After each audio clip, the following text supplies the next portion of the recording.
Mohamed Ali, j'aimerais savoir ce que tu comptes faire quand tu t'arrêteras de boxer.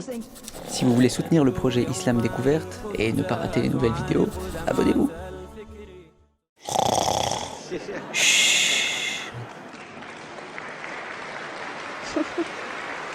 Je pense qu'il attend le dernier décompte. Je vais faire de mon mieux pour le Je réveiller. dormirai, c'est tout ce que je ferai. C'est tout ce qu'il voudra faire quand il sera retraité. Non, quand je m'arrêterai de boxer, j'ai vraiment envie de dire quelque chose à présent qui vous fera peut-être réfléchir. La vie n'est pas très longue. Disons que la moyenne d'âge des gens est de 30 ans. Si tu as 30 ans, en réalité tu n'as vécu que 7 années. Comment je peux le prouver? En comptant toutes les 7, 8 ou 9 heures pendant lesquelles tu as dormi durant ces 30 années, pendant 30 ans, toutes ces nuits, la nuit dernière tu es allé au lit, puis tu t'es réveillé ce matin, tu ne te rappelles de rien. Tu as été inconscient pendant environ 8 ans. Si tu as 30 ans, tu as dormi environ 8 ans. Ok. Combien de voyages as-tu fait en 30 ans?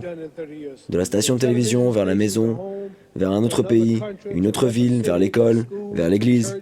Tu as probablement voyagé pendant 2 ans. Tu as dépensé 2 années de ta vie simplement en aller-retour. Donc on a 8 années de sommeil, 2 années de voyage. Ces 30 années passent avant que tu n'aies accompli quoi que ce soit dans ta vie.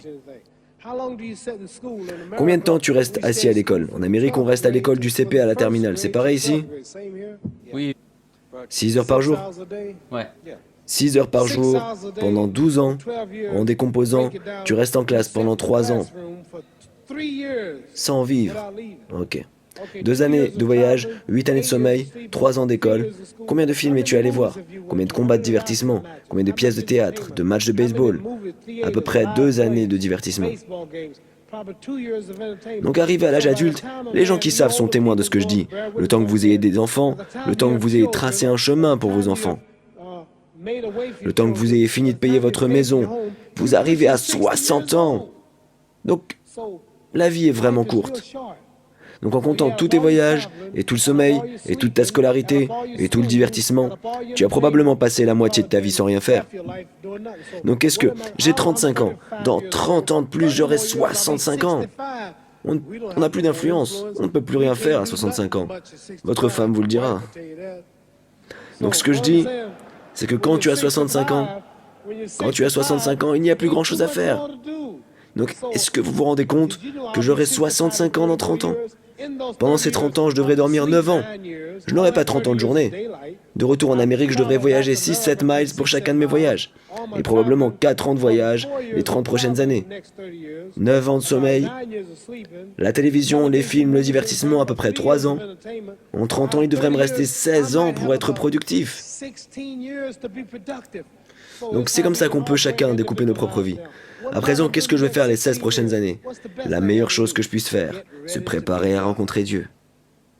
Posséder des biens immobiliers, développer un commerce, enseigner la boxe, ça ne va pas me faire accéder au paradis. Combien ici croient qu'il y a un être suprême, qu'il y a un Dieu? Combien croient en une puissance qui a créé le soleil, la lune, les étoiles? Combien croient que ces choses ne sont pas apparues comme ça, que quelqu'un suffisamment sage les a créées? Combien croient qu'il y a un Dieu? Combien croient qu'il n'y a pas de Dieu? Bien. Vous croyez qu'il n'y a pas de Dieu? Ok. Si je vous disais que ce verre est venu à l'existence, qu'il s'est créé tout seul, que personne ne l'a créé, vous me croiriez? Vous me croiriez si je vous dis que cette chose s'est faite d'elle-même? Non, Non. Si je vous le dis, vous ne me croiriez pas, n'est-ce pas? non, certains doutent, donc je vous donne la réponse. Non, il n'y croirait pas. Si je vous dis que cette station de télévision est apparue comme ça, sans qu'aucun homme ne l'ait créée, vous diriez Mohamed Ali est fou. Ok. Donc ce verre ne peut pas se créer tout seul. Si je vous dis que les vêtements que vous portez se sont cousus eux-mêmes, personne ne les a créés, vous n'y croyez pas. Donc, si vos vêtements ne se sont pas créés eux-mêmes, si ce verre ne s'est pas créé tout seul, si ce bâtiment ne s'est pas créé tout seul, alors comment la Lune est arrivée là? Comment les étoiles, Jupiter, Neptune, Mars, le Soleil, comment la nature, comment tout ça est venu, si ce n'est par la sagesse et la planification de celui qui l'a créé? Donc ce que je dis, c'est que je crois que l'on va être jugé. Est-ce qu'un homme comme Hitler qui a tué tous ces juifs va s'en tirer comme ça? Quelqu'un va le punir. S'il n'a pas sa punition maintenant, il l'aura quand il mourra, en enfer pour l'éternité. Donc, qu'est-ce que je vais faire quand j'arrêterai la boxe? C'est me préparer à rencontrer Dieu. Car mon avion pourrait exploser. Est-ce que les avions n'explosent pas et ne se crachent pas parfois dans ce pays? N'y a-t-il pas des gens qui meurent tous les jours? Pas tous les jours. Ok, c'est une chose effrayante que de penser que j'irai en enfer et que j'y brûlerai pour l'éternité. Donc, qu'est-ce que je vais faire? Je m'explique car on m'a posé la question. Il m'a posé la question et je ne peux pas juste y répondre comme ça. Quand j'arrêterai la boxe, je ferai tout mon possible pour aider les gens. C'est pour ça que je suis ici avec John Awoko. Voici un pauvre homme qui a fait tout le chemin depuis l'Amérique. Voici un groupe d'enfants qui a besoin d'argent. Et quelqu'un m'a appelé pour les aider. Dieu me regarde. Dieu ne me loue pas pour avoir battu Joe Frazier. Dieu ne s'intéresse pas au fait que je batte Frazier. Dieu ne se soucie pas de l'Angleterre ou de l'Amérique dans la mesure où notre richesse lui appartient. Il veut savoir comment on se traite les uns les autres, comment on s'entraide les uns les autres. Donc, je vais dédier ma vie à utiliser mon nom et ma popularité pour aider les œuvres de charité, aider les gens, unifier les gens. Les gens se bombardent pour des croyances religieuses. Nous avons besoin de quelqu'un dans le monde pour nous aider à rétablir la paix.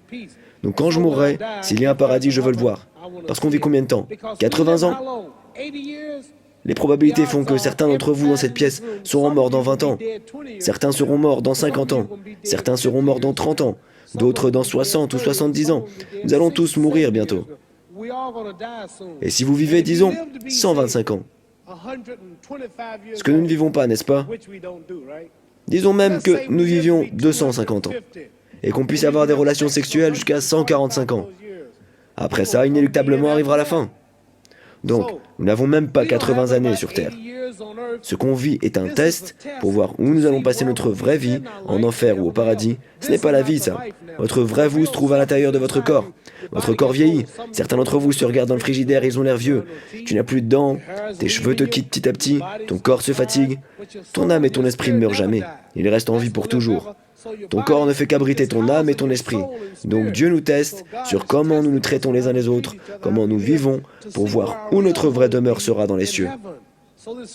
Donc ces choses matérielles ne durent pas. Ma voiture, ce bâtiment sera toujours là quand l'homme qui l'a conçu sera mort.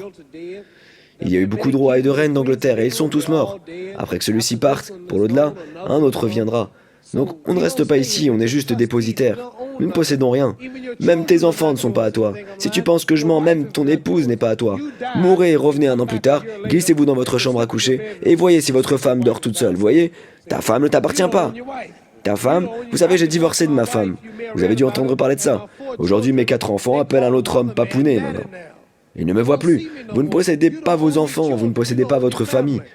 Donc, où je veux en venir? La chose la plus importante à propos de la vie, c'est que va-t-il se passer après que tu sois mort? Est-ce que tu vas aller au paradis ou en enfer? Et c'est l'éternité. À quel point est-ce long l'éternité? Imaginons ensemble. Prenons le désert du Sahara. Il y a beaucoup de sable dans le désert du Sahara, n'est-ce pas? Imaginez que chaque grain de sable représente 1 millier d'années. Et quand tu es en enfer en train de brûler, quand tu meurs et que tu vas en enfer, tu brûleras pour l'éternité encore et encore, il n'y a pas de fin. À quel point c'est long. Pour vous donner une idée d'à quel point l'éternité c'est long, imaginez le désert du Sahara et je vous dis d'attendre 1000 ans avant de prendre un grain de sable. Et chaque 1000 ans, je veux que vous preniez un grain de sable jusqu'à ce que le désert soit vide. Ok, attendez 1000 ans. Prenez un grain de sable. Attendez encore 1000 ans avant de prendre un autre grain de sable. Continuez comme ça jusqu'à ce que le désert soit vide. Vous savez, combien de temps ça va prendre? Je veux dire, l'Amérique n'a que 200 ans. Il faudra encore 800 ans pour atteindre 1000 ans. Donc, ça me fait simplement peur de me dire que je vais mourir un jour et aller en enfer. Mon avion pourrait exploser. Je voyage tout le temps. Et alors aller en enfer quand Dieu me jugera. Je pourrais tuer et violer des gens. Les autorités peuvent ne pas m'attraper. Le FBI, Scotland Yard peuvent ne pas m'attraper. Mais si je meurs, quelqu'un m'observe et comptabilise mes actions. Et je ne pourrai pas m'échapper et je brûlerai pour toujours, encore et encore, j'irai au paradis. Donc qu'est-ce que je ferai quand j'arrêterai mes combats? Souvenez-vous, je n'ai que 16 années pour être productif, me préparer à rencontrer Dieu et accéder à la meilleure place. Vous comprenez? Merci.